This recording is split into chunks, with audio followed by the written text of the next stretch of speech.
বিসমিল্লাহির রহমানির রহিম। প্রিয় দর্শক, আসসালামু আলাইকুম। আমরা শুধু সরকার সংস্কার করছি, সংস্কার করতে গিয়ে আমাদের যে মৌলিক অধিকার সেটার থেকে আমরা বিচ্যুত হচ্ছি এবং সরকারের যে দায়িত্ব জনগণ প্রতি সেটার থেকে সরকার দূরে সরে যাচ্ছে।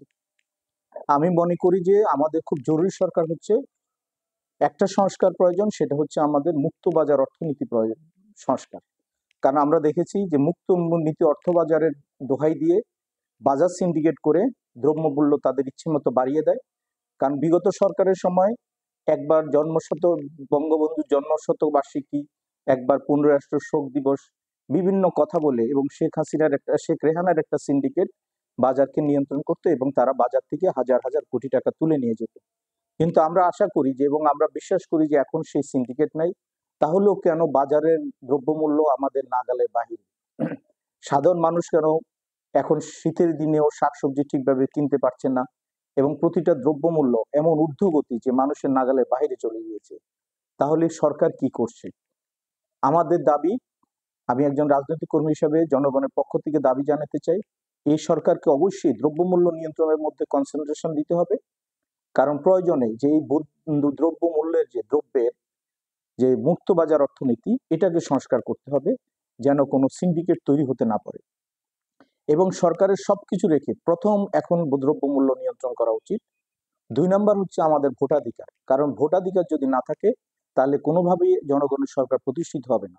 এবং জনগণের সরকারই সবসময় শক্তিশালী হয়, কারণ তাদের সঙ্গে জনগণ থাকে। এখন যে সরকার, এটা কোনো দলীয় সরকার নয়, এটা বিভিন্ন সেক্টর থেকে এখানে এসে এখানে সরকার গঠন করেছে বিভিন্ন প্রতিনিধিত্ব নিয়ে। কিন্তু এই সরকার কখনোই শক্তিশালী হওয়ার প্রশ্নই ওঠে না। এই জন্যই এবং আমরা হয়তো ইতিমধ্যে বুঝতে পেরেছি যে এটা কত দুর্বল সরকার। তা আমাদের যেগুলি এখন দরকার, 1 নম্বর হচ্ছে আমাদের ভোটাধিকারের জন্য অবশ্যই নির্বাচন কমিশন সংস্কার করতে হবে এবং আইন শৃঙ্খলা পরিস্থিতি, বিশেষ করে পুলিশ সংস্কার করতে হবে এবং পুলিশের অগ্রাধিকার দিয়ে তাদেরকে সংস্কার করতে হবে। এই জন্যই যে আমরা যদি এখন নির্বাচন কমিশন সংস্কারও করি, কিন্তু নির্বাচনের দিন আইন শৃঙ্খলা পরিস্থিতি নিয়ন্ত্রণের জন্য অবশ্যই আমাদেরকে আইন শৃঙ্খলা বাহিনী লাগবে, তাই তাদের সরকার বিশেষভাবে প্রয়োজন। 2 নম্বর হচ্ছে যে যেটা আমি আগে বলেছি যে দ্রব্যমূল্য নিয়ন্ত্রণ। এখন আমাদের যদি পেটে ভাত না থাকে তাহলে কি আমরা কি এই বিপ্লব আর গণঅভ্যুত্থান আমাদের কি কাজে আসবে? যেটা আমরা একসময় শুনতাম স্বাধীনতার পরে যখন দুর্ভিক্ষ হয়েছে তখন মানুষ বলতো আমরা কি স্বাধীনতা খাবো? তদ্রূপ এখন যেন কেউ না বলতে পারে যে আমরা কি বিপ্লব খাবো অথবা আমরা কি গণঅভ্যুত্থান খাবো।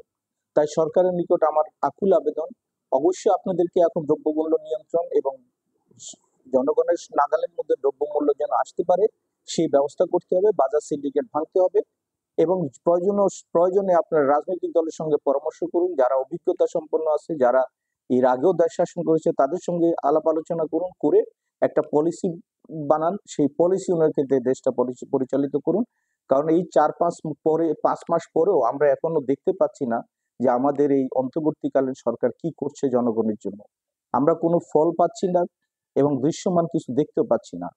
তাই অবশ্যই আপনাদের কাছে আমার এই নিবেদন যে আপনারা রাজনৈতিক দলসমূহ এবং স্টেক হোল্ডার সঙ্গে কথা বলে পলিসি নির্ধারণ করে সেভাবে দেশ পরিচালনা করুন, যাতে মানুষ একটু স্বস্তিতে থাকে, মানুষ বিশ্বস্ত হতে পারে যে এখন যে সরকার প্রতিষ্ঠিত হয়েছে এই সরকার আন্দোলনের ফসল এবং ফসলটা যেন ভালো জাতের হয়। সবাই ভালো থাকুন। ধন্যবাদ। আসসালামু আলাইকুম।